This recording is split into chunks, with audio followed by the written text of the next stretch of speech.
Hello বন্ধুরা, jail পৃথিবীর এমন একটি জায়গা যেটা বানানো হয়েছে মানুষদের জন্য, কিন্তু কোনো মানুষই সেখানে যেতে চায় না। কারণ জেলের মধ্যে না তো পাবেন ভালো খাবার আর না তো পাবেন স্বাস্থ্য সমৃদ্ধ পরিবেশ।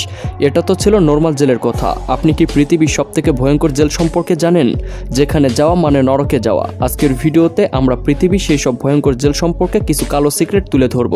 তো স্বাগতম আপনাদের সুপ্তগানের আরও একটি নতুন এপিসোডে। Black dolphin prison, Russia. -10 degree Celsius তাপমাত্রায় কোনো মানুষকে দাঁড় করে রাখলে তার কেমন অবস্থা হবে? হ্যাঁ, কল্পনাতেও আনলে গায়ের লোম শিউরে উঠবে। কিন্তু বন্ধুরা, রুশে বানানো ব্ল্যাক ডলফিন জেলের ভিতরে যদি কোনো কয়েদি বেশি অপরাধ করে আসে, তাকে এমনই শাস্তি দেওয়া হয়। আর এটা পৃথিবীর সবথেকে ডেঞ্জারাস জেলের মধ্যে একটি। এই জেলে দেশদ্রোহী টপ লেভেলের ক্রিমিনাল, যাদের শুধরানোর কোনো লক্ষণ দেখা যায় না, সাধারণত তাদেরকেই রাখা হয়। এই জেলে কয়েদিদেরকে এক মুহূর্তের জন্য বিশ্রাম করার সুযোগ দেওয়া হয় না। হয় সারাদিন দাঁড়িয়ে থাকে অথবা কাজ করে দিন পার করতে হয়।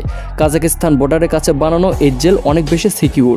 কয়েদিরা এই জেল থেকে পালানোর অনেক চেষ্টা করেছিল, কিন্তু কেউ সফল হয়নি। বন্ধুরা, এই জেলের নাম এখানে বানানো ট্যাসুর নাম থেকে নেওয়া হয়েছে। আর এই ট্যাসু অন্য কেউ নয়, বরং জেলের কয়েদিরাই বানিয়েছিল।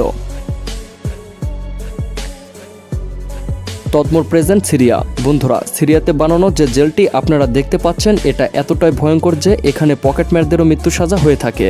হ্যাঁ, এখানকার বিল্ডিংগুলো কয়েদিদের জন্য জমদূতের সমান। এখানে প্রতিদিন কয়েদিদের মৃত্যু হয় সাধারণ বিষয়। ছোট অপরাধীরাও যদি এই জেলে চলে আসে, তাহলে তাদের এক পা কবরে থাকে। কারণ এই জেলে সিরিয়ার মধ্যে কয়েদিদের বেশি মৃত্যু হয়। কিন্তু কেন? আসলে জেলের মধ্যে কয়েদিদের সাথে এমন আচরণ করা হয় যে তারা নিজেরাই মৃত্যুর জন্য প্রার্থনা করে।